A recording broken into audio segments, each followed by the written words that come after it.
Hello, this is the Stories Beside channel. I release videos every day for you. Subscribe and click the bell. Lauren was still snuggled up in bed. She had seen her husband off to work and decided to lie down for a while. The blanket still held Brian's warmth, and the woman clutched it to her, squeezing her eyes shut in pleasure. The phone beeped. The woman opened her eyes again. A message popped up on the screen. "Lauren, your husband is cheating on you with his coworker. I'm fed up." She tossed the phone aside. Lauren had long been accustomed to such messages. They came with enviable regularity, so the woman did not pay attention to them. "Right or don't write, Brian is mine." The squeak came again. "What's that?" Lauren was surprised to see a photo of her husband kissing a girl. "So that's how you are with me?" Tears boiled in her eyes. She jumped up from the bed as if sleep was gone. "I won't leave it like that. You'll answer for everything." "And I'm a fool." Hurriedly dressing, she said. Trusted him. Where were my eyes? A few minutes later, the woman was already rushing in the car to the office of their firm. Having parked the car, with a decisive step went into the building. What a scoundrel! My head was pounding. He dared to trade me for some gray mouse. I'm going to give him a hard time, hoping I won't find out. Lauren flew down the corridor, resentment at her husband tearing at her heart. Is he there? Without even saying hello to the secretary, she rushed to her husband's office. "Lauren, you can't go in there." The girl jumped up and lunged, running in front of the furious woman. "You won't like what you see. Don't get in the way or you'll get in trouble. I decide what to do." But the secretary blocked the door to Brian's office. "The chief's busy." He asked not to be disturbed. "Stop it. You can't just barge into his office. Get out of my way." A furious Lauren tried to push the girl away, but she stood firm. "You think I don't know what this scumbag is up to?" "Let go. You have no right to forbid me to enter his room. I'm the boss, and you're the errand girl." "Lauren," the secretary pleaded, ignoring the barbs. "I'll be fired if I don't keep you." "Please wait a couple minutes. I'll report to Brian. He has forbidden to let anyone in, including you. You want to warn him? And I want to see for myself what my husband is so busy doing at work that my wife is not allowed to enter freely." Lauren dodged and kicked the door to the office with her foot, and it swung open with unexpected ease. He didn't even close the door. It went through my head. "You've lost your conscience, you womanizer. I warned you not to go in there." Guiltily, said the girl, and stepped aside, letting the agitated woman pass. "Oh, that's what's going on here." Lauren even choked with anger when she saw her husband standing with his pants down, between the legs of the half-naked girl who was still lying on the desk. "And I did not immediately believe that you are having fun here. I thought the envious were lying. There wasn't a shadow of doubt in you. And you."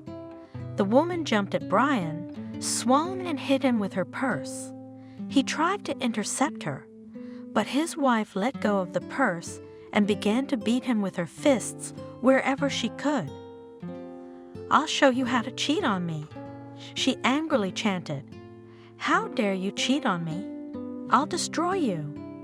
How can you have sex with some girl right in your office, in the middle of working hours? Get out," she shouted, smiling, gloating girls who had time to bounce away from Lauren, who had gone wild, and was now silently watching the ugly scene. She immediately grabbed her clothes and ran away. "Dad gave you everything, treated you like a son, and you ungrateful bitch, ruined everything. I hate you. I won't forgive you. I won't forgive you." In a frenzy, shouted Lauren at her husband, flashing her eyes. "Why are you yelling like a market woman?" Brian wrinkled his nose, shortening himself from his wife's blows. "I'm just having fun. I haven't yelled yet. It's not enough to kill you. What's wrong with you? Tell me.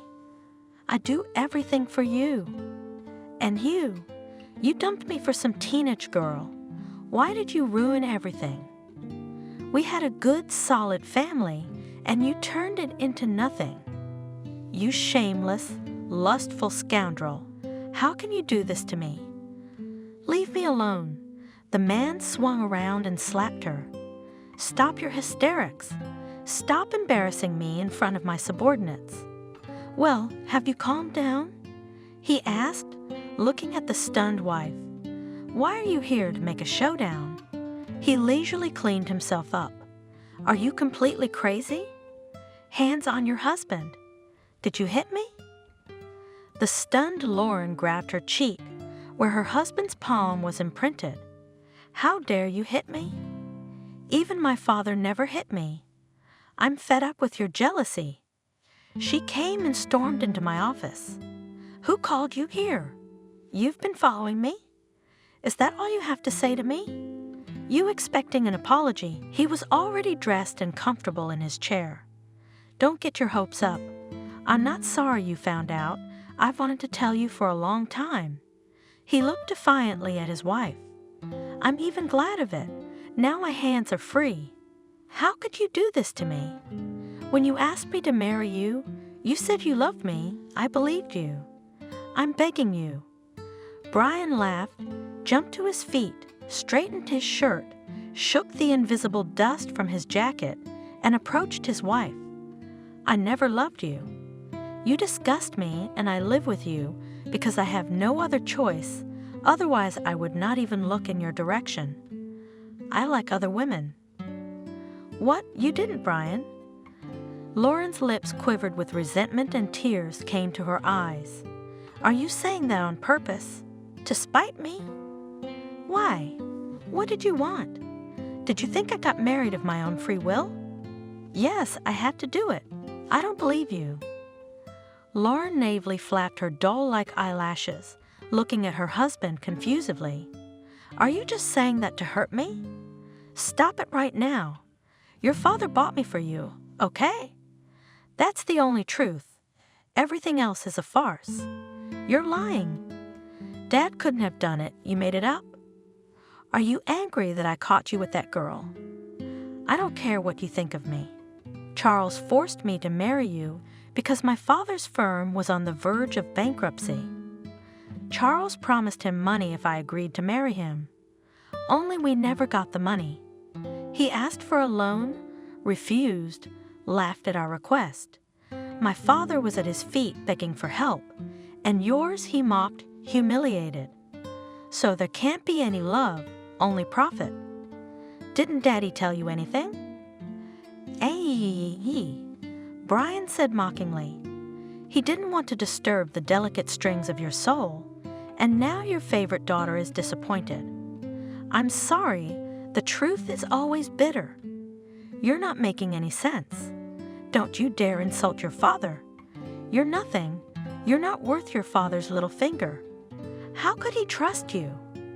It's bullshit to buy a husband for your daughter. I may be nothing, but Charles isn't perfect either. Open your eyes. Have you still got your rose-colored glasses on? Then I feel sorry for you. I can't believe my father would do such a thing."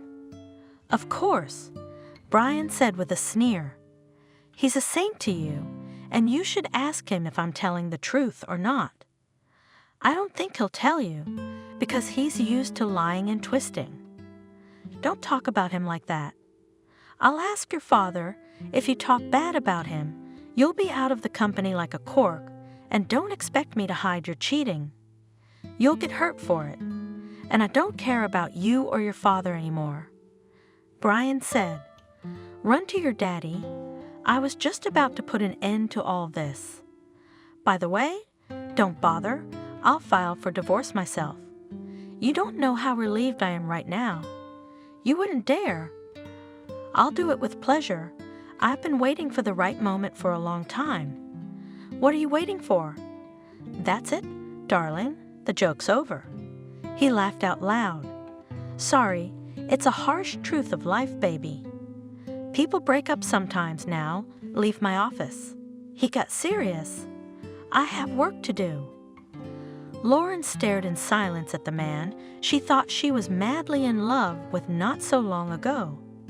It turns out I didn't know you at all, she said slowly. I don't know why you arranged all this, but I'll figure it out. The woman promised and grabbed the doorknob. I'll make you apologize to me, and the divorce so easily you will not get. You will run to your father to repent. She left the office and went to the parking lot. What an asshole! I don't believe a word he says. She convinced herself. He dared to say anything against her father, who had always trusted him as if he were his own. A new red foreign car was waiting for her, and the woman, angered by her husband's words, got into the car, slamming the door in her heart.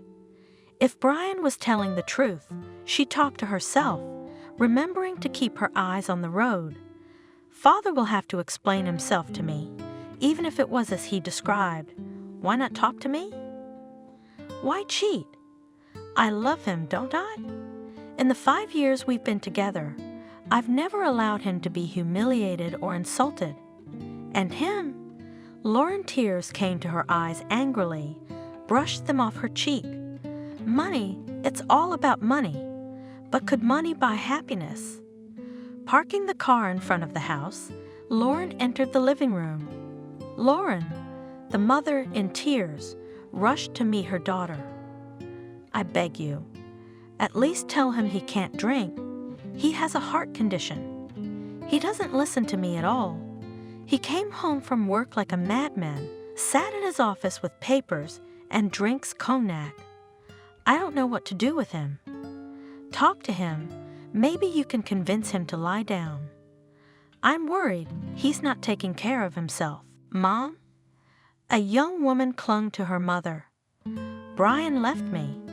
I caught him with another woman in his office. He told me so much. Ah! Miranda splashed her hands. What is it? Trouble has come. Open the gate. Father, do you hear what your daughter is saying? The woman opened the door to the study. Daddy.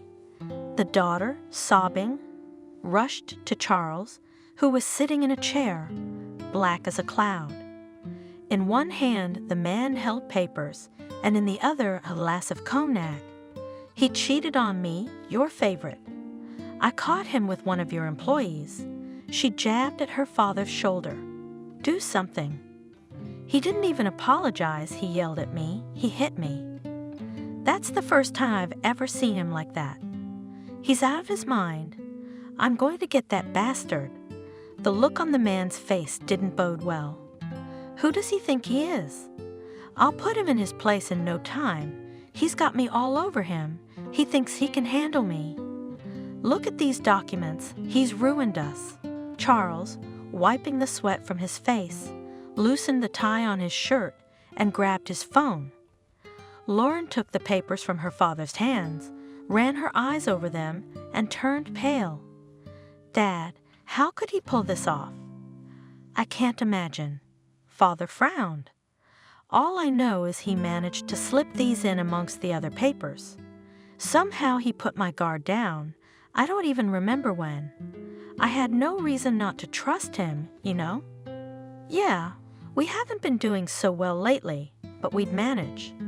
The firm's been making a regular profit, and here it turns out that the property is mortgaged, and the firm. He waved his hand in despair.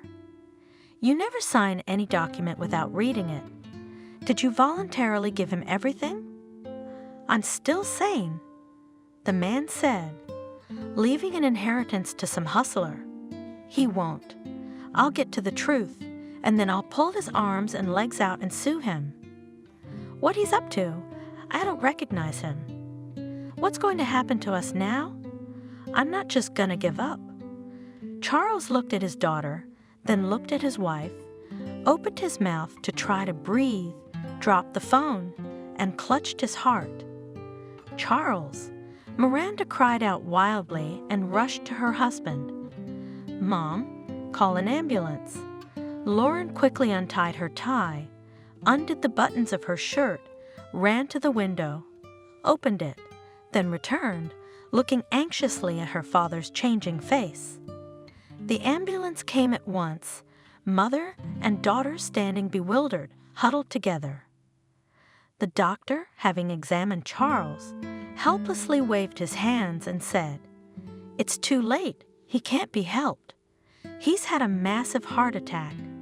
I'm sorry for your loss." He made a phone call, reported what had happened. A few minutes later, another car arrived. Charles was loaded onto a stretcher, covered with a white sheet, and carried away. The doctor said goodbye to the women and left too. "Daughter, how are we going to live now?" Mother broke the silence. "I don't know, Mommy. We have to tell our relatives." Her mother spoke in a colorless voice. Lauren did not answer. She realized that the most difficult thing ahead of them was to go through the funeral. The cemetery was crowded. It seemed to Lauren that the farewell ceremony would never end. People came and went to the grave, business partners, friends, neighbors, and numerous relatives, near and far. "What a man has left us." They were quietly talking among themselves. "Business house, everything was on him. It's bad that there is no Heir. My daughter won't be able to take care of it."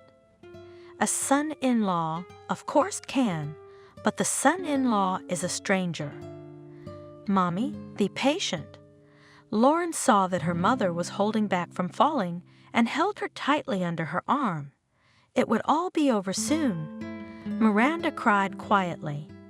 "How will I be without Charles? He was everything to me. I know nothing. I'm helpless. We lived together for so many years. It seemed like we'd be together forever, and him. He left me alone. You're not alone, I'm with you. Let's not talk about it now. We'll talk at home." "Wow." Lauren heard a whisper behind her back and was glad that her mother did not notice anything around her. The son-in-law didn't come to his father-in-law's funeral. Ungrateful. Charles did so much for him. I hear they're having some kind of business disagreement. Apparently, it's not all smooth sailing for the family. The woman hated to hear the gossip, but she endured it for the sake of her mother. And here you are, you imposter. How did you turn your tongue? Call me an imposter and defame the good name of my father. Why did you come here? This is not a show. They forgot to ask you." The girl snapped at him. Lauren looked around. People were quiet. Some smiled gloatingly, waiting for a huge scandal, but most of them looked at the women sympathetically. Suddenly, there was a prolonged groan. Lauren saw her mother's face twist unnaturally. She sank straight to the ground at her daughter's feet. "Mommy, what's wrong?" The daughter bent over her mother in alarm. Miranda could not utter anything, only moved something dumbly, her eyes staring at her with meaningless eyes. "Urgent, a doctor!" shouted someone. The surrounding people surrounded the women. "What? What happened?" "Poor Miranda. Such grief, and here. Who's that girl? I've never seen her before." People in white coats came running over. Lauren, as if anticipating such a situation, had arranged in advance for a medical team to be on duty during the funeral. "Stand back, everyone," the doctor ordered. They put Miranda on a stretcher and carried her to the car. Lauren cried, seeing the ambulance with her eyes. Why? Why did this happen to us? She wanted to run home from the cemetery immediately, to throw herself into bed, cover herself with a blanket, fall asleep, and wake up in the morning and everything would be as it was before. A living father, a healthy mother, her and Brian holding her. She needed his support now more than ever. Lauren. She heard a voice above her ear, her father's chauffeur. "Everyone was already gone. Why don't I take you to the hospital? You shouldn't be alone here." "Yes, John." Waking up from her heavy thoughts, the woman answered, "Let's go and see how Mom's doing. Don't worry." The driver tried to reassure her, stopping the car at the hospital. "Everything will be all right. Miranda had too much to endure today, so the nerves could not stand it. And this girl, where did she come from?" "That Mary." Lauren shrugged. "She works in our firm. I can't imagine why she would make such a monstrous statement. The father never said he had another child somewhere. I'm dizzy with the news. Thanks for the ride. Can I wait for you? I've got time." "No, you go home. I can make my own way. You should have seen what a sensation my spectacular appearance at the cemetery caused. Everyone opened their mouths. The surprise factor kicked in, and your wife was standing there, saying something about how you could bring your father's good name into disrepute. The girl was doing her Lauren impression. 'Look at me, I'm in mourning.' She spun around in front of the mirror. I'd give anything to witness that picture. Yeah, you've lost a lot. I won't forget the stupid look on their faces as they were dumbfounded by my announcement. Charles is an icon for them. They pray to him. Nobody knows his real name, and nobody stopped you. No one dared to contradict me or stand up for your wife. She's not my wife." Brian frowned. "I'll divorce her soon. I just have to shake off some formalities. I've waited too long for the right opportunity, but that's it now. Putting up with 5 whole years of not having the woman I loved by my side was a lot of fun. It was warming to think that it would all be over soon. Okay, we'll talk about that later." He waved it off. And why my mother-in-law, my dear, did not speak? It's not like her. My mother was so upset when she heard I was her dead husband's daughter. You should have seen the way they all ran when she fell. It was so much fun. What happened to her? I have no idea. Mary shrugged indifferently. All that matters is that she heard what I said. Now everyone knows whose daughter you are. Are you happy? I'll leave no stone unturned in their business. By the way, I heard the crowd talking about you, wondering why you didn't come to see your father-in-law off. You don't regret it? He made you his partner, didn't he? I can't stand the whole family, especially the former one. You don't know how disgusting it was to go to bed with her and pretend to be in love. I hated her and despised her. That's what you're like." He came right up to Magoo. Passionate, hot. The man kissed her greedily on the lips. "So sweet. You make me crazy. No woman can compare to you. You say that too." She flirtatiously shot her eyes at him. "When I have a lot of money, I'll be able to compete with anyone." You know, Brian ran his hand through her unruly strands of curly black hair. "I fell in love with you the first time I saw you. Even though you're kind of rude, I'm crazy about you. Where was I supposed to learn manners? Your Lauren was raised by her parents, and I survived in an orphanage. You poor thing."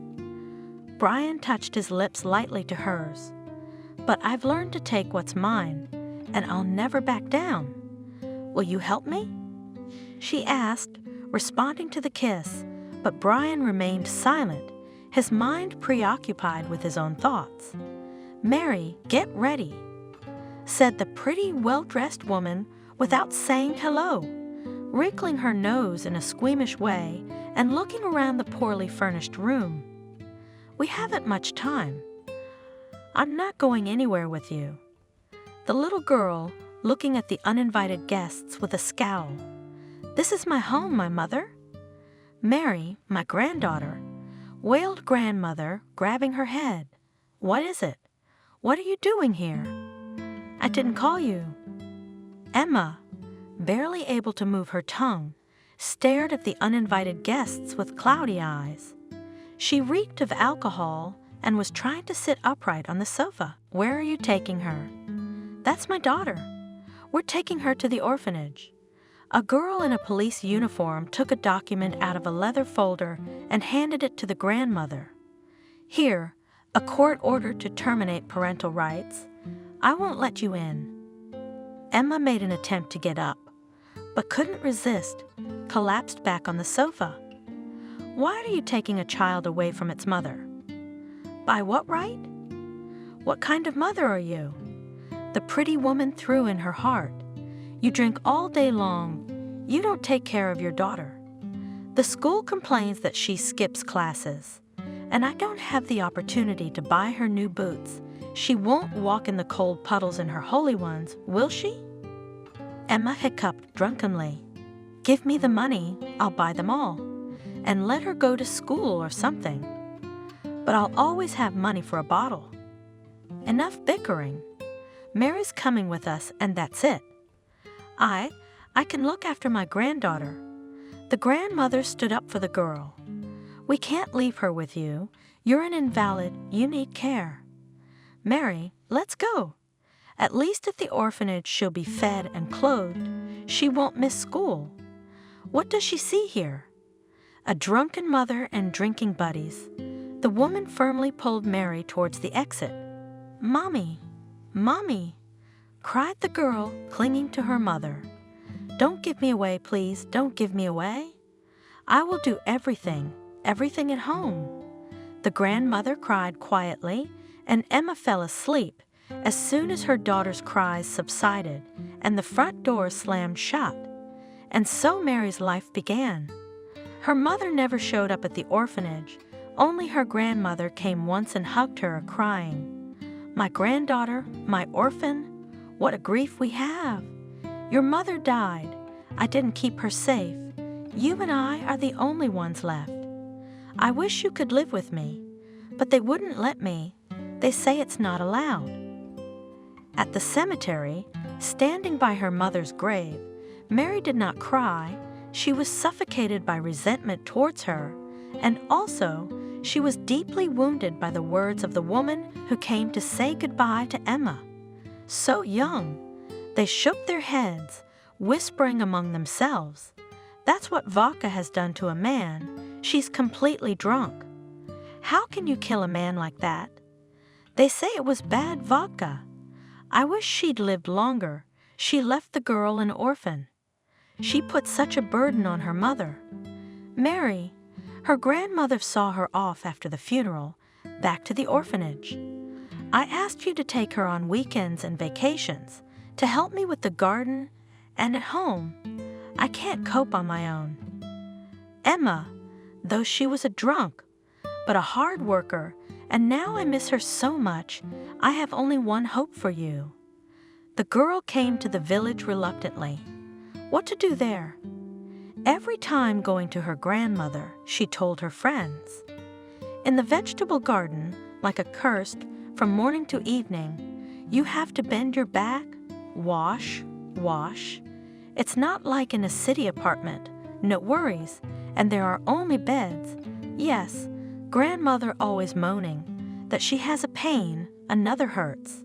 But you have a grandmother, at least someone is waiting for you." The girls were jealous. It's not good to be alone. But Mary didn't like this life, and on one of her visits she didn't find her grandmother at home. So she was taken to the hospital, the neighbor said. "Heart attack, we called an ambulance. It became very bad after the death of her daughter. We are afraid, as if she did not follow Emma." The worried girl rushed to visit the sick woman. "Mary, I think I'm finished." Slowly with effort, said the grandmother, looking with kind, sad eyes at her granddaughter. "What are you?" She looked at her fearfully. "You will be cured." "I feel that I have not long left in this world. How I would like to wait until you become an adult and independent, but it seems not destiny. Listen to me and don't interrupt me. I can no longer keep heavy on my heart. I promised my daughter to keep quiet, but now she's gone. I think you should know the truth about your birth. You are the daughter of a rich man named Parker Charles. You'll find his address at the bottom of your mother's jewelry box.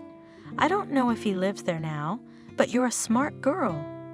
You'll know how to find him in town. He did a bad thing to your mother, turning her head and leaving her pregnant. I thought things would work out between them, but he got cold feet. Emma, she'd never taken a drop of vodka before, and when Charles refused to recognize you, she began to drink a shot glass in grief. She loved him very much, and then somehow she got sucked in, started drinking, got fired from her job. And that's how my daughter's life went down the drain. Don't hold it against your mother. She wanted to be happy. She thought there he was, her prince on a white horse, but rich people don't need such simple girls. He married his partner's daughter. He must be a big man now, and he never asked how we lived. Mary asked, feeling the hatred boiling in her heart, and he never helped. No, we never saw him again. Grandmother was silent, gathering her strength, which she had less and less by the minute. I don't know if I was right to tell you about you, but I didn't want to take the secret of your appearance with me to the grave. If you want to find him, you'll find him. If you don't want to find him, that's up to you. Maybe he'll be glad to meet you.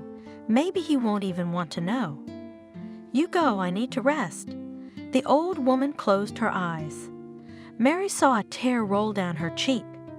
She ran her hand through her gray hair, kissed her cheek, and left. Mary never saw her grandmother again. I'm going to town, the girl told her friends at the graduation party. If I look for my daddy, and I'll get alimony from him, and if he doesn't want it, my revenge will be terrible. I'll ruin him, I'll avenge my mom, and he'll pay for every tear she shed. Let him feel what it's like to live in poverty.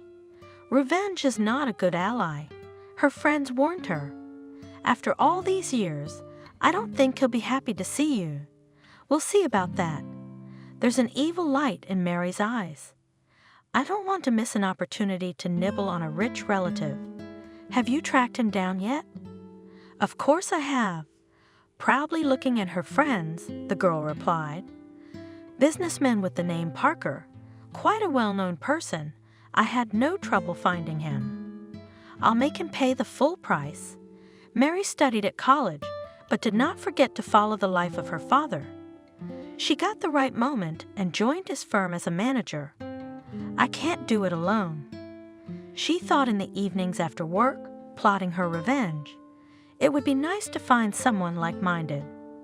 The choice fell on her son-in-law, Charles, a young, interesting man, obviously deprived of female affection.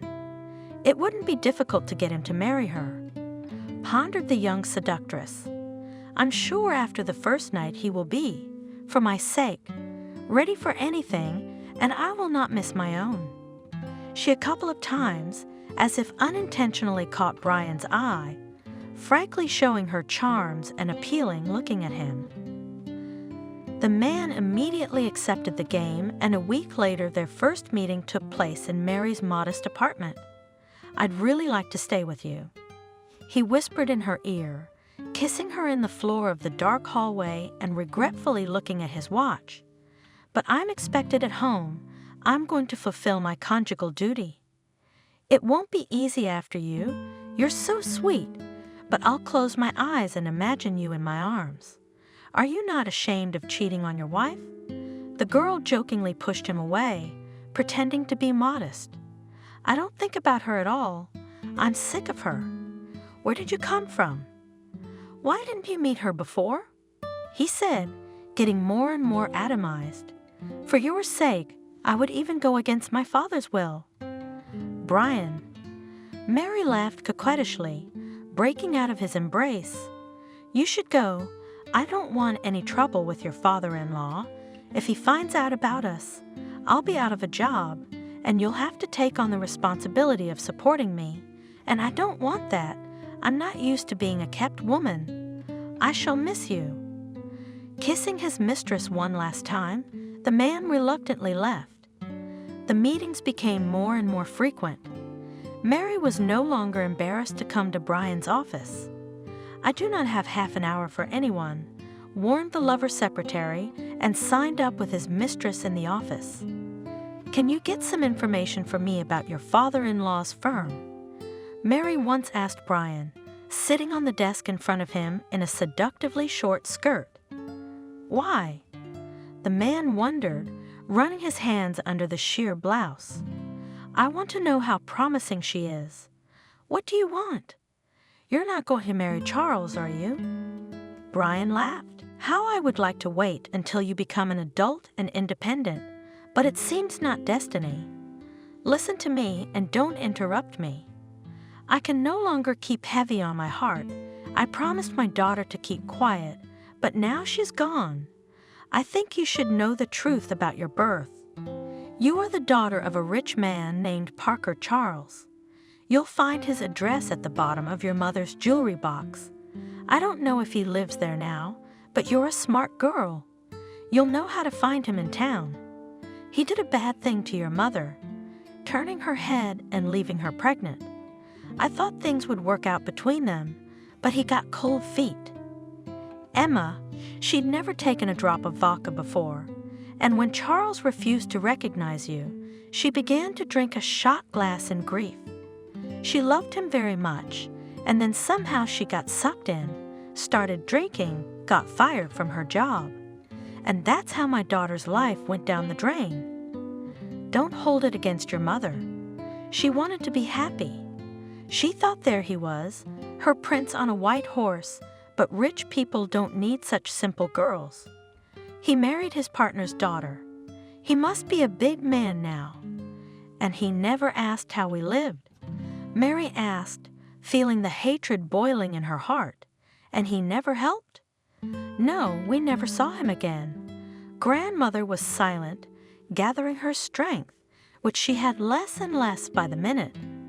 I don't know if I was right to tell you about you, but I didn't want to take the secret of your appearance with me to the grave. If you want to find him, you'll find him. If you don't want to find him, that's up to you. Maybe he'll be glad to meet you. Maybe he won't even want to know. You go, I need to rest." The old woman closed her eyes. Mary saw a tear roll down her cheek. She ran her hand through her gray hair, kissed her cheek, and left. Mary never saw her grandmother again. "I'm going to town," the girl told her friends at the graduation party. "If I look for my daddy, and I'll get alimony from him, and if he doesn't want it, my revenge will be terrible. I'll ruin him, I'll avenge my mom, and he'll pay for every tear she shed. Let him feel what it's like to live in poverty. Revenge is not a good ally." Her friends warned her. "After all these years, I don't think he'll be happy to see you." "We'll see about that." There's an evil light in Mary's eyes. "I don't want to miss an opportunity to nibble on a rich relative. Have you tracked him down yet?" "Of course I have." Proudly looking at her friends, the girl replied. "Businessman with the name Parker. Quite a well-known person. I had no trouble finding him. I'll make him pay the full price." Mary studied at college, but did not forget to follow the life of her father. She got the right moment and joined his firm as a manager. "I can't do it alone," she thought in the evenings after work, plotting her revenge. It would be nice to find someone like-minded. The choice fell on her son-in-law Charles, a young, interesting man, obviously deprived of female affection. It wouldn't be difficult to get him to marry her, pondered the young seductress. "I'm sure after the first night he will be, for my sake, ready for anything, and I will not miss my own." She a couple of times, as if unintentionally, caught Brian's eye, frankly showing her charms and appealing looking at him. The man immediately accepted the game, and a week later their first meeting took place in Mary's modest apartment. "I'd really like to stay with you," he whispered in her ear, kissing her in the floor of the dark hallway and regretfully looking at his watch. "But I'm expected at home. I'm going to fulfill my conjugal duty. It won't be easy after you. You're so sweet. But I'll close my eyes and imagine you in my arms. Are you not ashamed of cheating on your wife?" The girl jokingly pushed him away, pretending to be modest. I don't think about her at all. I'm sick of her. Where did you come from? Why didn't you meet her before? He said, getting more and more atomized. For your sake, I would even go against my father's will. Brian. Mary laughed coquettishly, breaking out of his embrace. You should go. I don't want any trouble with your father-in-law. If he finds out about us, I'll be out of a job, and you'll have to take on the responsibility of supporting me. And I don't want that. I'm not used to being a kept woman. I shall miss you. Kissing his mistress one last time, the man reluctantly left. The meetings became more and more frequent. Mary was no longer embarrassed to come to Brian's office. I do not have half an hour for anyone, warned the lover secretary, and signed up with his mistress in the office. Can you get some information for me about your father-in-law's firm? Mary once asked Brian, sitting on the desk in front of him in a seductively short skirt. Why? The man wondered, running his hands under the sheer blouse. I want to know how promising she is. What do you want? You're not going to marry Charles, are you? Brian laughed. I'd like to have a young mother-in-law like that. It would be easier for us to date. Are you crazy? Mary jumped up from the table, adjusting her clothes. I can't marry my own father.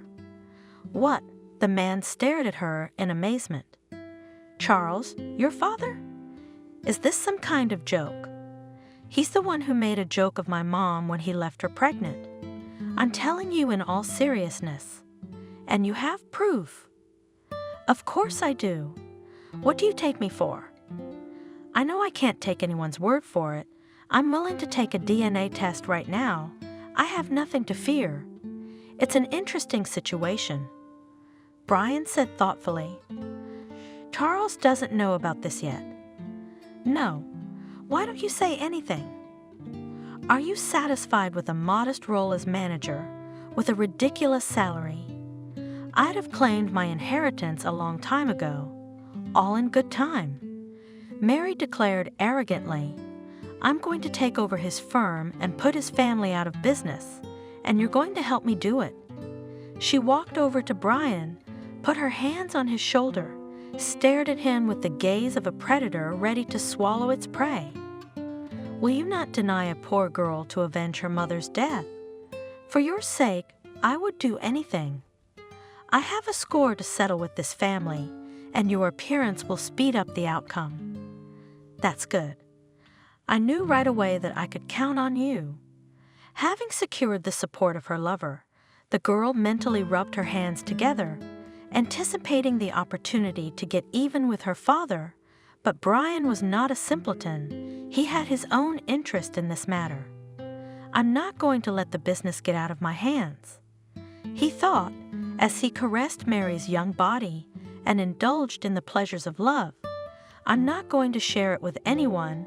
My father-in-law must answer for his father's humiliation. I'll only rest when I own all of Parker's property, and Mary will help me without knowing it.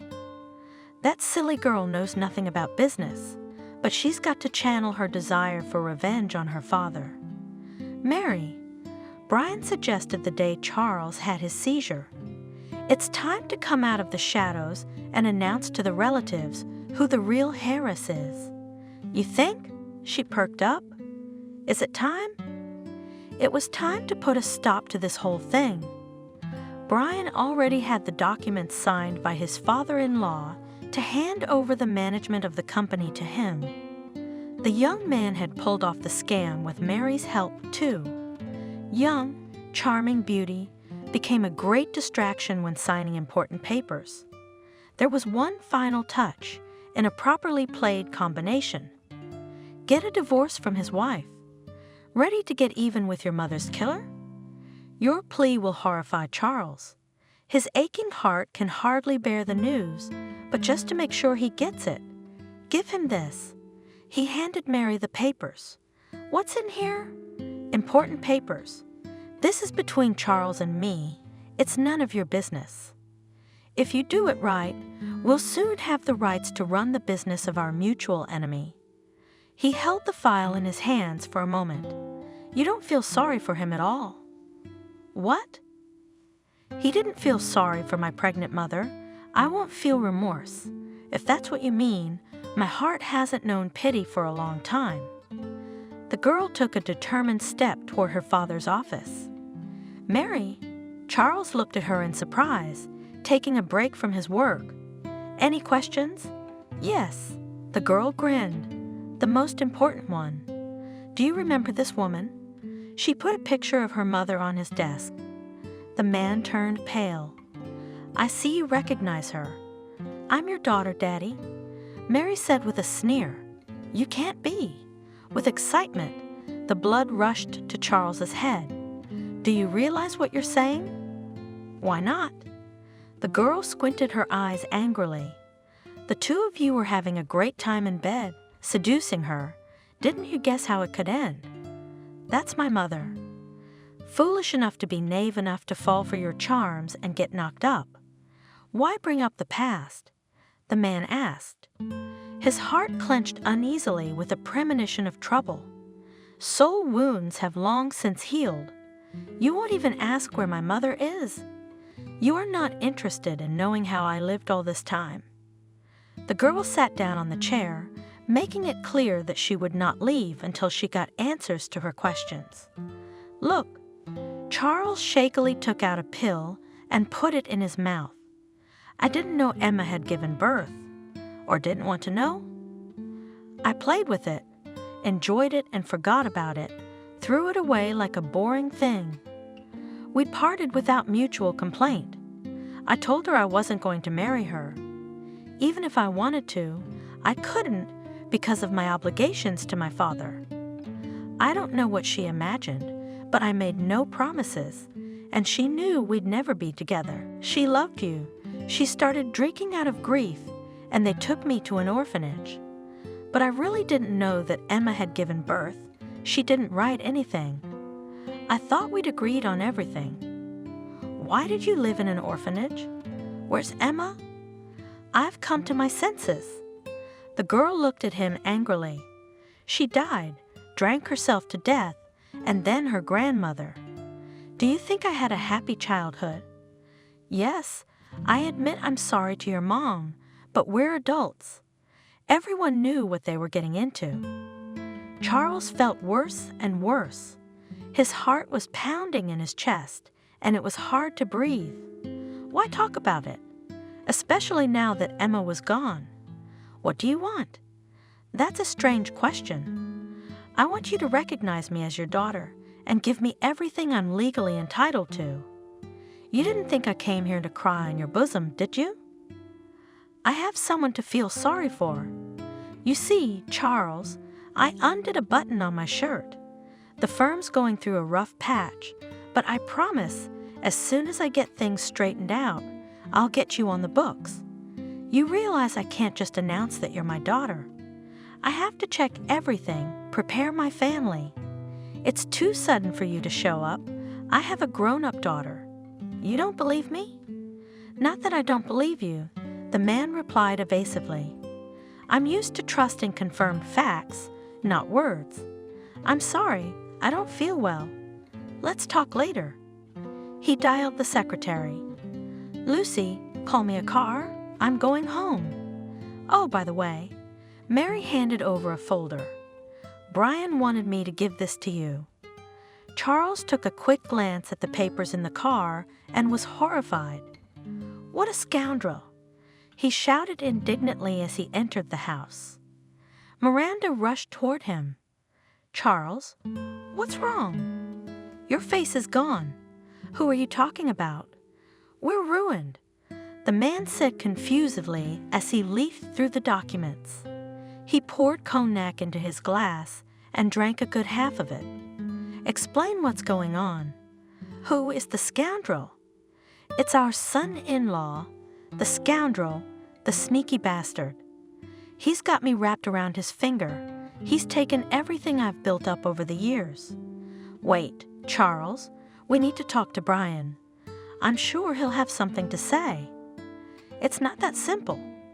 Dejected, the man disappeared behind the office door. "Charles, don't drink." Looking in on him, his wife urged him on. "Alcohol will kill you." "It's not alcohol, it's our son-in-law who'll kill me." "Don't disturb me, I want to be alone." The news was fatal for Charles. His poor heart couldn't bear the betrayal of the man he trusted. From the hospital, a tired Lauren returned to an empty house. "Brian." She called for her husband, looked around the rooms, but he wasn't home. "How I hoped you would support me." The woman went into the bedroom and, without undressing, laid down in bed, tears staining her eyes. "Alone, I'm all alone." An uneasy sleep carried her into its embrace. She dreamed of her smiling mother. She stretched her arms to her, inviting her into her embrace. Behind her back loomed her father. Lauren couldn't make out his face. It was blurry, indistinct. She ran toward her parents, and they were moving away. She fell to the ground, panting, exhausted, and woke up in a cold sweat. "Brian." The woman turned her head toward her husband's pillow, but the bed at his side remained unmade. "Where are you?" "Is it Mary's?" She got up, washed her face, changed her clothes, had a quick breakfast, got in the car, and drove back to the hospital. The phone was silent, though Lauren waited expectantly for her husband to call. "Mommy, I miss you so much." Lauren sat by her mother's bedside, held her thin, lifeless fingers and cried. She reached out and stroked her sickly cheek. Miranda was asleep. "I don't understand how Brian could do this to us. What have I done wrong to him? He ruined us. He tricked Dad into signing the papers, and now everything we had belongs to him. I'm all alone with no husband, no dad, and no money. Don't you leave me." The woman sobbed. "My whole life is going down the drain, but I promise." Through tears, said Lauren, "I'll fight. I'll find a good lawyer. He will definitely bring Brian to the surface. There was some kind of fraud involved. My dad couldn't have voluntarily given him the firm and left me with nothing. I'm sure the truth is on our side, but you better come back to me soon." She leaned over and kissed her mother's hand. "Stop crying," softly ordered the doctor, entering the room. "Immediately stop this dampness breeding. Cry and go home. Your mother should not worry." "I'm sorry, doctor." Wiping her tears, said Lauren, "What's going to happen to her? Will she get better? Is there any hope?" "The prognosis is good," the man reassured her. "Speech will be restored in time, sensitivity in her leg and arm too. I think after rehabilitation she'll be able to move around on her own, and the rest will be up to her. Time will tell. Go home." After a moment's silence, the doctor said, "She'll sleep till morning, and you should get some rest. You don't look very well, to say the least." "Yeah, I haven't been sleeping well. I've had a lot on my mind all at once." "Well, you're young. God only sends us the trials we can bear. You'll see everything will work out. Try to calm down, let the situation go. Nothing can be changed. You have to learn to live with it. Your mother needs you healthy and strong." "You're right, of course, thank you." Lauren walked out of the hospital building, breathed a full breath. The troubling thoughts wouldn't let go. The woman was on the mend. Where? Looking around for a car, she asked herself. "I don't understand. I left it here. Was it stolen? Ah, excuse me." She turned to the security guard. "My car is missing." "What kind of car?" Lauren gave the make, color, and license plate number. "So it was towed about a half hour ago." "By who?" "Some guy showed me the papers and took it away. Said he lost his keys. That's weird." The woman looked at them puzzled. "Then call me a cab, please." Her red foreign car was parked in front of the house. What kind of joke is this? Lauren was indignant, getting out of the cab. Have you lost your conscience? Lauren put the key in the keyhole and couldn't open the lock.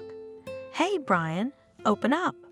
She banged on the door and pressed the bell button. What do you want? The man reluctantly opened the door. You changed the locks while I was at my mom's, but why? Why are you yelling? You've got the whole street in an uproar. Brian stood in the doorway, not letting Lauren through. You're gonna keep me out of the door for a long time, let me through. She tried to push him out of the way. It's my house, that's where my stuff is. Not anymore. Mockingly, the man said, This is my house, and you're out of here. He set the suitcase on the porch. Take your things and go. You have no right to kick me out of here. This house was built for us by my father, and I am his heir. I'd rather you left. You're wrong. Everything that once belonged to you is now mine, and the car too. The keys. He held out his palm demandingly. Lauren put in a bunch of keys. I gave you the car, but it's registered to me, so forget about it. It's okay, you can take public transportation like regular people. He laughed evilly. Why? Whispered the woman, not understanding, looking at her husband. Tears came to her eyes. What did I and my family do to you? Do you have a grudge against your father? There was something good in our life. Oh my God, what resentment are you talking about? The kind of resentment you get in kindergarten when you take away your favorite toy. You've trampled on our good name. It's time to get even for that. And our good life together, I remember it with a shudder. You chose the right moment to get even when I need your support. Lauren grinned sadly. I didn't expect you to be so mean. Don't feel sorry for me. My heart is deaf to your exhortations. Consider it compensation for the 5 years I had to live with you at Charles's mercy and for the humiliation my father endured. Without another word, the man slammed the door, leaving Lauren at a loss. Where am I supposed to go now? Not to a hotel. She dialed her aunt's number. Aunt Claire, can I stay with you for a while? Lauren? Her father's sister answered kindly. What's wrong? Brian swindled us out of our property, and I have no place to stay. Well, that's how it is. What about Mom? How's Mom doing? As long as the doctors are cautious, it's gonna be a long rehab. So, can I stay with you? Oh dear, the woman's in a hurry. I'm sorry, I can't take you in. I'm renovating. It's gonna be uncomfortable. Your mother will need special care. I don't want to take on such a responsibility. My health is failing me, I'm sorry. And the woman hung up. Lisa? Lauren dialed her cousin's number. Can I stay with you for a while? I'm sorry. She heard back, I can't take you in. I'm going away on a business trip. Can I keep an eye on the apartment while you're away? I promise not to interfere or bring guests. I just don't have a place to sleep. I've got enough problems of my own. I don't want to take on yours. Sorry, don't count on me. What's going on? Despondently thought the woman, dialing one by one the numbers of her relatives. Each one found a reason to refuse her. The whole world is against us. No one wants to help, and I don't even have a place to stay. I can't even go to a hotel. I don't have a penny in my pocket, and Brian has blocked my cards. Desperate, Lauren called a distant relative. Aunt Nancy, hello. Lauren, hello, darling. It's good to hear from you. Aunt Nancy, can I stay with you? It so happens that my mother and I are homeless. Mom's in the hospital, and there's no one else I can go to but you. What happened? Can I tell you when I see you? No need to talk. Just come over. Lauren called a cab, and in a few minutes she was at her aunt's house. Sit down. Let's have dinner together. The old woman was bustling in the kitchen. "Tell me, how's your mother? Has she recovered? What do the doctors say?" "Not yet." The young woman said tiredly, "I hope everything will be all right. At least my condition is stable now, but I don't know where to get the money for rehabilitation. Brian left us with nothing. The medicine is very expensive. What the hell is he doing? He blocked all my cards. That's what was in my wallet. She showed me some bills. He even took the car he gave me as a gift. What a scumbag, you crotchety bastard. I never liked him, the slippery type. If someone asked me for advice, I'd never marry you to him. He's got scoundrel written all over his forehead. I'll deal with him. I'll get over him. I'll get my head around it all at once. I've forgotten when I've had a good night's sleep. Thank you for taking me in." "Oh, I'm talking to you. Auntie's taken over. You're tired, I see. Come, the bed's ready. Lie down and rest. Tomorrow we'll think about how to live our lives. Remember, you're not alone." Lauren stretched out on the soft sofa with pleasure. The events of the day had taken away the last of her strength, and she fell asleep immediately, only touching her head on the pillow. She was awakened in the middle of the night by a phone call. "Hello." A woman spoke in a husky voice. "Lauren, your mother died half an hour ago." She heard an unfamiliar female voice. "Please accept our condolences." "How?" Lauren gasped. "I was in last night. The doctor said she had good prospects for recovery. She had a second stroke.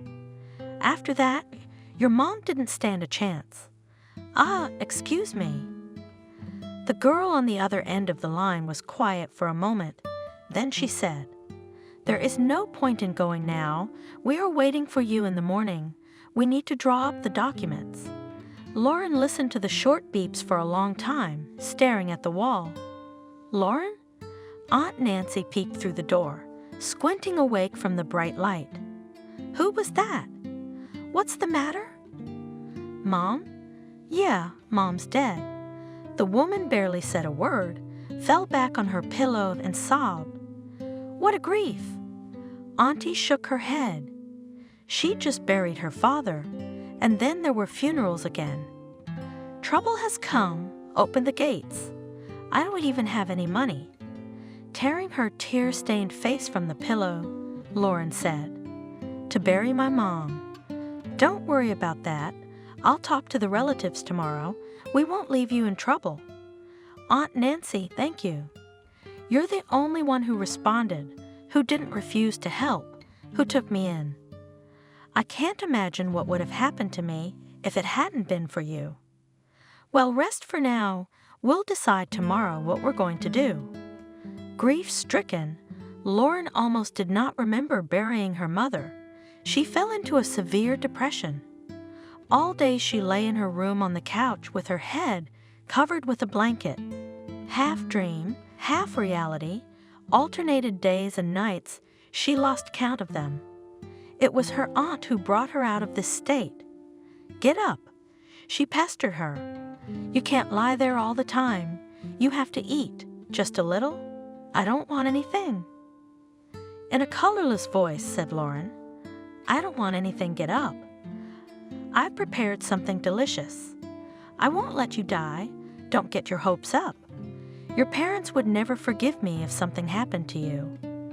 Lauren walked reluctantly to the kitchen, pushing a couple spoonfuls of some food into herself, unable to taste it. Sluggish, her hair disheveled, her gaze blank, she wrapped herself in a blanket, trying to get rid of her relatives' annoying attention and be alone. "I know it's hard for you right now." One day the woman spoke to her. "But you must realize that you can't stay with me forever. You have to learn to support yourself. It's time to look for a job, rent a place to live. You are not small. You should understand. You've lived a little, and it's time to know your honor. Guests are guests, but you have to get on with your life." "Yes, of course, you're right." Lauren was embarrassed by her aunt's words. "I realize I've overstayed my welcome. I'm ashamed to admit it, but I've never worked, and I don't know how to do anything but housework. Have you had any education other than school?" "No." The young woman blushed. "I thought I didn't need it. First my father and then my husband provided for me, and I had no idea that I would ever be left without money and have to earn it myself. But in the store you can cope with the duties of a saleswoman. Do you have taste? Do you know what's trendy in clothes? Yes, I can do that. But who'd hire me without experience? I'll help you." Aunt Nancy promised. "I have a friend who needs a consultant in an expensive store. She is strong in accounting, organizing, providing it is her specialty, but in fashion she knows nothing, only you." She looked at her niece critically. "You need to clean yourself up and learn to smile again. Without that, the trade will not go." "I will try." The young woman was happy. "I won't let you down." 2 days later, Lauren already stood behind the counter of a fashion boutique and perfectly coped with the role of clothing stylist. Her heart still ached, but not as much. Outwardly, she tried to hold herself together, only occasionally catching sympathetic glances her employer. Apparently, her aunt had told her of the grief that had befallen their family. "Lauren," Aunt Nancy declared one evening when the woman had returned from work and was about to retire to her room, "no offense to me, but you're going to have to look for an apartment. You can't stay with me all the time. I helped you with your job and gave you a place to stay for a while. Why do you want to live with an old woman? You want me to move out?" Yes, there was a guilty look in the old woman's eyes. "My relatives already look at me askew. I don't care what they think, but I'm used to living alone. It's time for you to get on with your life." After a week, Lauren moved into a rented apartment. It was quiet. It was hard to get used to independence, but the woman realized that she had no one to rely on. She had to rely only on herself. Mary rejoiced. At last, she said joyfully to Brian, "We've done it. We've destroyed them. How cleverly you've calculated everything. I couldn't have done it without your help." Brian sat in the chair that Charles had recently occupied and gave orders to his subordinates. "In 6 months, I will get my share and enjoy my life." The girl sat on the table in front of her lover and cheerfully chattered her legs. "I always knew that my place was in high society, not in a run-down village. At least something good my mother did for me. A wealthy father is cool. But you'll have to take a DNA test first. No one will take your word for it that you're Charles' daughter." "Yeah, you're right." Mary got serious. "I have to submit all the papers to the notary beforehand, and I don't think there will be any problems with the division of property. Sis, by all accounts, will not quarrel with me, and if she does, I'll break her teeth. We've done everything." Brian smiled enigmatically, looking at his mistress. "To keep the firm in our hands. Why don't you start?" Hurried Mary to the notary. Everything has been known for a long time. 6 months passed, and all the invitees gathered to hear Charles's will. Lauren is waiting. He calmly looked at his watch. The time had not yet expired. Maybe she won't come. Are they afraid to meet relatives? What kind of relatives are we now? My father's gone, my mother's gone. We can't start until all interested parties are present. Well, everyone who wanted to come is here. The notary finally announced, "I can now read the will." He paused for a moment. Unfortunately, Charles's business has not been going well lately, so all of his property is described for debts and goes to pay them. And the firm? Mary glared angrily with her eyes, barely containing her emotions. And the firm stays with the rightful owner. The notary pointed at Brian. He grinned and looked around the room victoriously. "What a scoundrel," someone said. "How could Charles leave his own daughter without a penny?" Added another. "Is it so?" Mary asked, looking indignantly at the notary. Nothing to inherit? And you wanted to gouge your relatives for free? Someone remarked, and everyone laughed. Take a good look. The girl asked the notary. Maybe there's some money left. Everything that was there has passed into the hands of the rightful owner. He's in front of you. Why didn't Lauren come? One of the relatives asked again. She was right. She probably knew how her father was doing, so why upset herself unnecessarily?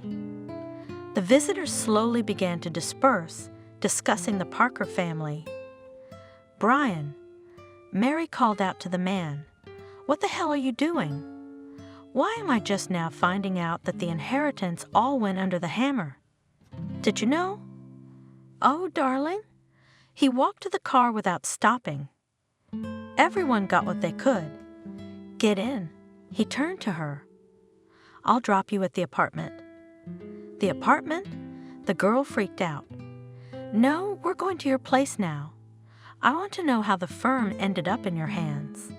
All the way there, Mary was resentfully silent. "You're going to screw me over?" Mary threw her purse irritably on the sofa in the living room and sank down on it. "I made this gamble with you just for the inheritance, and now it turns out that my dear daddy is bankrupt. The house has been repossessed, and the firm is in your name, Clever. Why are you yelling? You're giving me a headache. You bastard, convinced that we're together, that we'll divide the property between us. And now it turns out that I'm a fool, and you're in the chocolate. Didn't you just swear to me that you'd love me forever?" She suddenly stopped her fiery speech and squinted at Brian. "Wait a minute. So you knew everything, you had it all figured out, and you just needed me as a diversion. You bastard. You used me as a diversion." The girl came at him with her fists. "Shut up." Brian cut her off roughly. "Yes, I admit I used you, but didn't we both avenge our parents? The money, the firm, it's just a nice bonus. Then give me my cut. I helped you. You said yourself you couldn't have done it without me. I'm sorry, it's not my intention to share with anyone. But the firm is making a good profit, so give me a percentage. I'll take 50%. Even though you're not legally entitled to it at all. I know how you got it. Alas, you'll get nothing here either. I've already found a buyer for it. As soon as I finalize the deal, I'm leaving the country. I want to start a new life with a clean slate and not see anyone from the past. And me, I thought we were together. I'm sorry, we're going our separate ways now. We had a good time together, but there's no place for you in my new life." "Oh, you bastard." Mary lost her temper and lashed out at Brian. "I slept with you. I distracted my father while you slipped him the right papers, and now I'm being scrapped. I should have known that a man who betrayed me once would betray me next time. You treated me like your wife, you despicable traitor. For an illiterate orphan, you're too smart, but that won't help you." The man grabbed Mary and threw her on his shoulder, grabbing her purse. "I almost got emotional and threw you a consolation prize in the form of a tidy sum, but now you'll get nothing." He shoved the woman out the gate of the house and quickly closed it. "Bastard."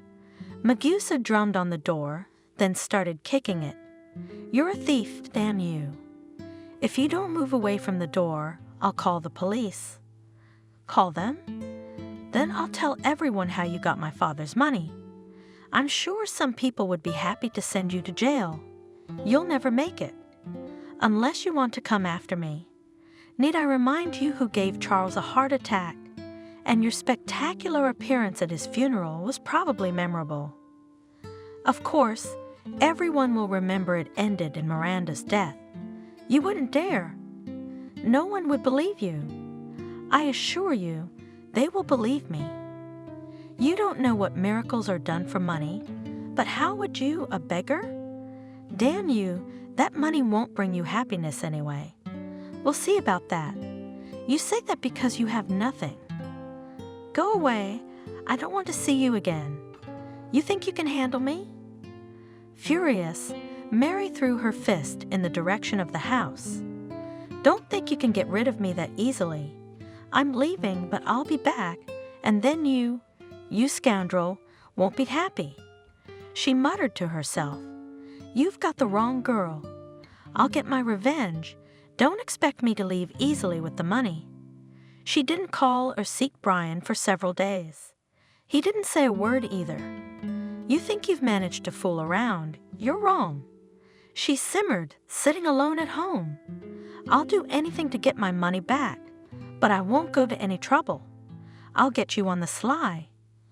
Living in an orphanage taught me a lot of things, including the ability to be patient for a while. She waited a few days, then decided to act.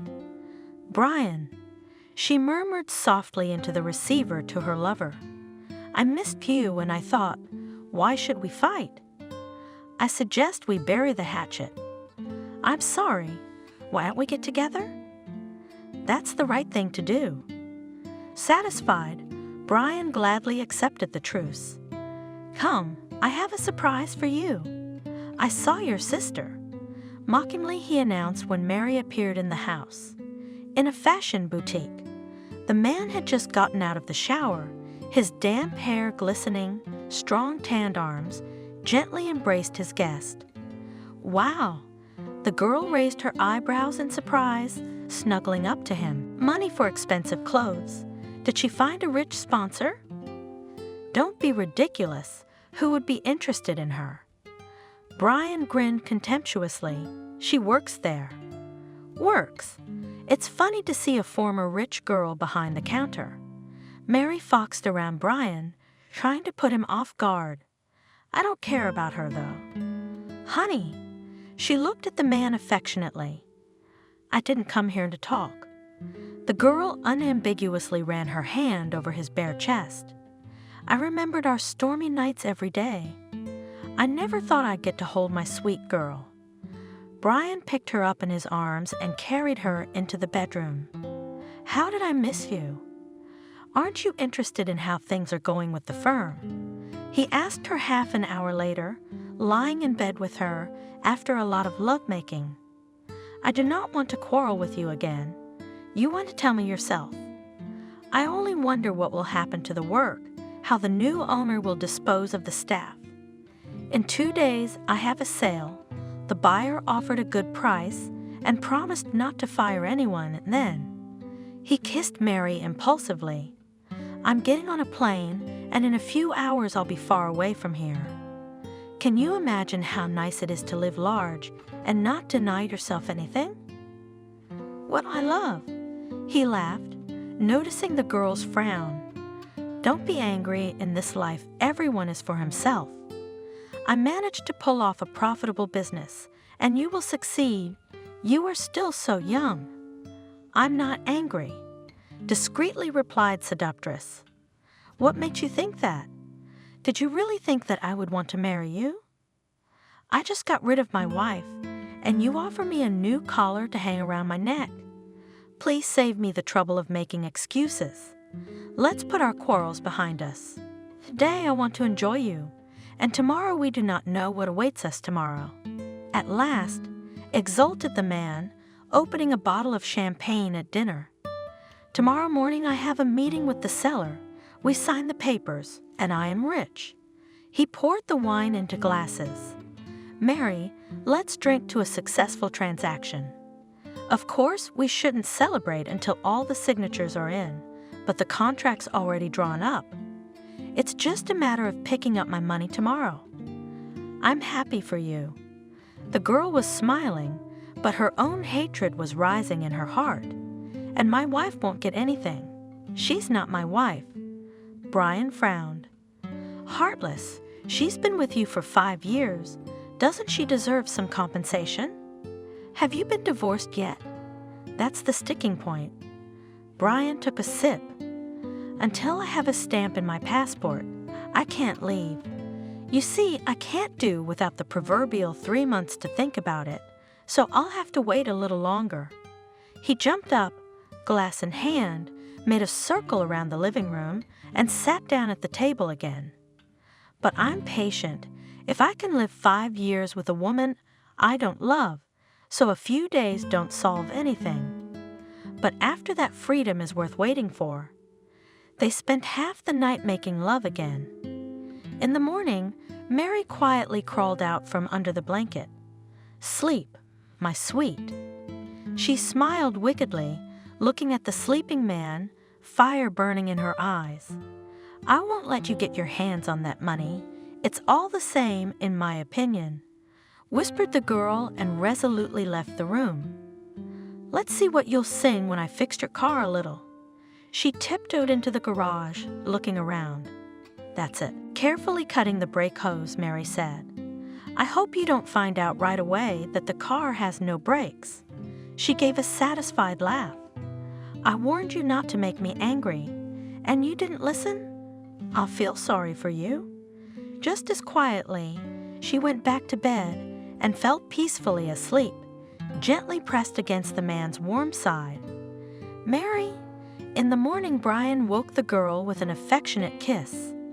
"I'm going to go prepare a festive dinner. If you're a good girl, I'll share the money with you." He was on his way to the door when Mary called out to him, "Darling, give me a kiss goodbye." Well, it's too soon to say goodbye. Unsuspecting, the man returned and kissed her, smiling cheerfully. "Before you can miss me, I'll be back. There are many more hot nights ahead of us. My departure has been postponed indefinitely. Who knows, who knows?" Mary muttered under her breath, smiling nastily back at him. Brian whistled merrily as he drove the car, everything in his life working out perfectly. What the hell? Suddenly he was worried. The man pressed the brake pedal on a curve, but it slammed into the floor. The brakes. What's wrong with the brakes? And he gripped the steering wheel of the car in terror, trying to steady it on the tight corner, but it wouldn't obey. In the last seconds of his life, Brian saw a huge truck, right under the wheels, which flew into his car, and frozen in horror eyes of the driver, a multi-ton machine.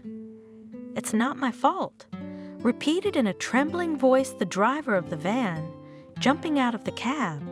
"You saw, he himself carried on the oncoming." He threw only to one driver of those who stopped and ran to help, then to another. "You saw that, didn't you?" "It wasn't my fault," he cried, clutched his head. "Man, don't worry, I'm ready to be a witness." A hand rested on his shaking shoulders. "I called the police, they're coming, and I'll tell you what I saw. You sit down, come to your senses." Someone handed the unhappy driver a bottle of water and sat him down on the curb. "Looks like something happened to the man's brakes, huh?" Somebody noticed. A few minutes later, the police arrived, an ambulance. Medics rushed to the driver of the truck. "It's not my fault he hit me." The man kept repeating he was shaking. He could hardly understand what was going on around him. "Now I'll give you a sedative," the doctor promised. "There's no visible damage, but you should still come with us. Nobody's going anywhere," the coroner's order, "until we get everyone on the ground." The rescuers took Brian's breathless, blood-soaked body out of the car and laid it on the ground, covering it with a sheet. Meanwhile, Mary was purring to herself as she chopped salad and soft music was blasting from the TV. We're on the suburban highway. Suddenly a woman heard. Just 40 minutes ago, there was a fatal accident here. A passenger car crashed into a truck.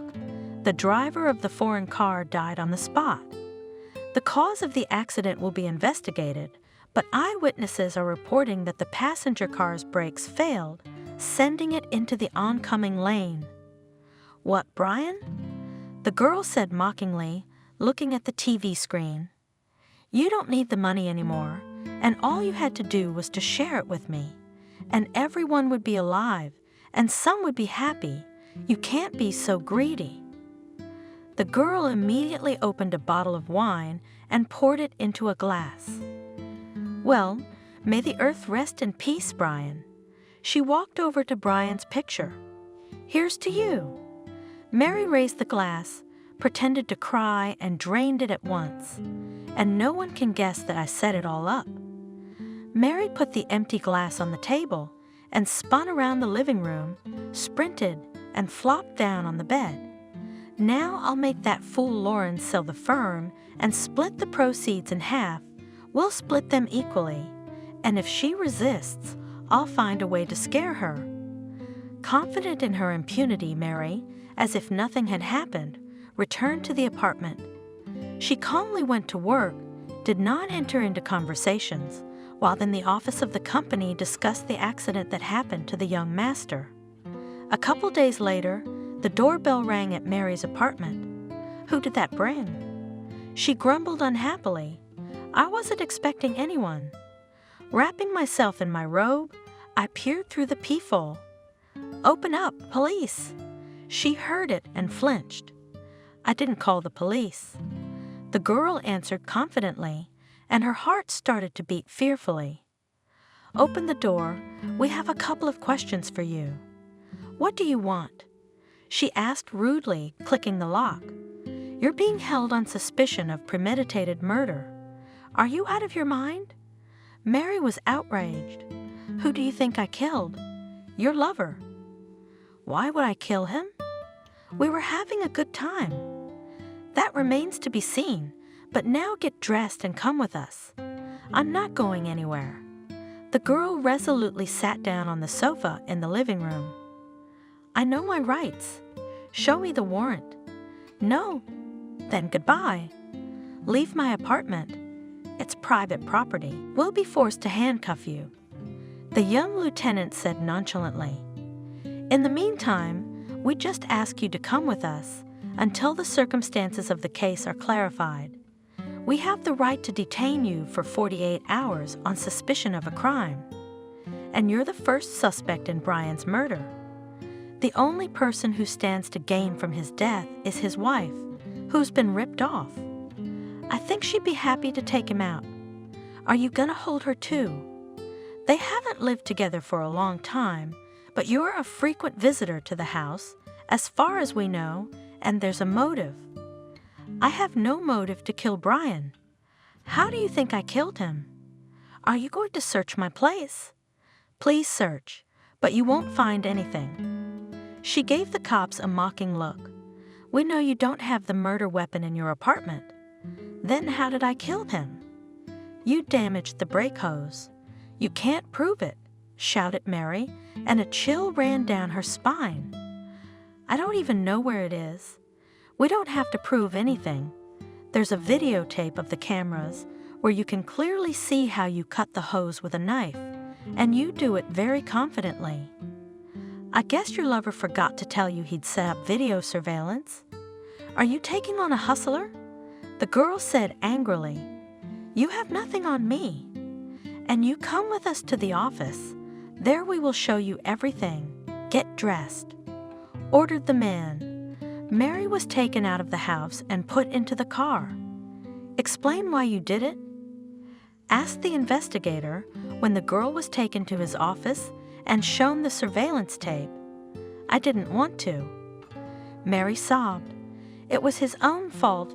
He decided to screw me over. He robbed his wife." "Write that down." "Robbed his wife, gave his father-in-law a heart attack, misled me. I believed him that he'd marry me when he divorced his wife, but he didn't even think about it. He was going abroad. I admit I did what he asked, but I had no idea where it would lead. And Brian's wife, for all we know, is your half-sister?" "Yes, I wanted the firm back in the family. He'd swindled me out of it. So you wanted to punish Brian for cheating. That's Robin Hood in a skirt. But the firm claims that you and your lover deliberately ruined Parker, kicked out Lauren, Charles' daughter. Brian made me do it," justified the girl. "He promised me the Golden Mountains, but he did not keep his promises. It's convenient to blame everything on a dead man. The policeman was silent. You'll still have to answer for the murder. The investigation has no doubts about your guilt. The evidence is ironclad. Sergeant, he shouted, and the duty officer appeared at once. You'll see the detainee. No, Mary cried out in fright.